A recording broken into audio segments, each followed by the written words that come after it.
অনুভূতি, ভালোবাসা, মায়া এসব যত কম প্রকাশ করবেন, আঘাত করার সুযোগ মানুষ তত কম পাবে। কারো মিষ্টি মধুর কথায় অল্পতেই নিজেকে জড়িও না, কারণ অবশেষে তারাই বিষাক্তের ছুরি মারে হৃদয়ে।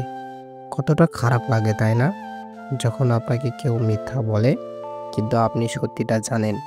একদিন আমরা একা একাই ভালো থাকবো, একা একাই বৃষ্টিতে ভিজবো আনমনে, নদীর পাড়ে সূর্যের ডুবে যাওয়া দেখব, আর সন্ধ্যার পর পারে চলে একা একাই হাঁটবো। হাতের আঙ্গুলের ফাঁকে অন্য কারো আঙ্গুলের শূন্যতা বোধ, কেউ জানবে না। সেদিন আমরা একা থাকার নাম দেব ভালো থাকা।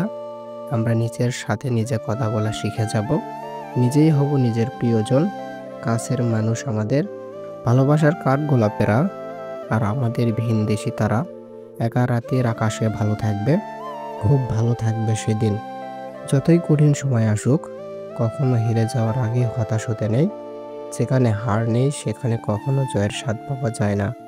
পরিশ্রম যারা করে তারা কখনো হেরে যায় না, তারা সব কিছুর বিপরীতে ঘুরে দাঁড়িয়ে যায় অথবা শেখে।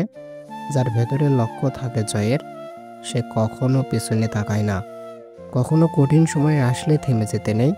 ছোটবেলায় যেমন বারবার পড়ে গিয়ে উঠে দাঁড়িয়েছেন, তেমনি জীবনের যতবার ব্যর্থতা আসুক না কেন, অপেক্ষা করে মোকাবেলা করে উঠে দাঁড়াতে হবে। আসলে যে মানুষটা মাথা উঁচু করে বাঁচতে শিখে যায়, তার জীবনে যত বাধা আসুক মাথা নত করে কখনো থাকতে চাইবে না। আপনি এই ছোট জীবনে বহু ধরনের মানুষ খুঁজে পাবেন, চলার পথে ভুল মানুষের দেখা পাবেন।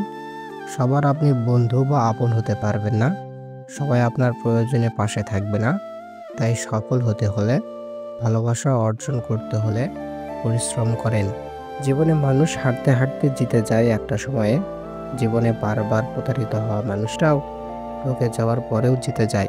সবার কাছে ঘৃণিত মানুষটাও একটা পর্যায়ে এসে সব থেকে প্রিয় মানুষ হয়। তাই একবার হেরে গিয়ে কখনো থেমে যেতে নেই। নিজের ওপর আত্মবিশ্বাসী হয়ে লড়াই করে হারকে জিতিয়ে নিতে হবে। সত্যি বলতে, জীবনে কেউ থেমে থাকে না। আজ না হয় কাল, সবাই কঠিন সময় কাটিয়ে ওঠে, প্রতিষ্ঠিত হয়। তা শুধুমাত্র সময়ের ব্যাপার।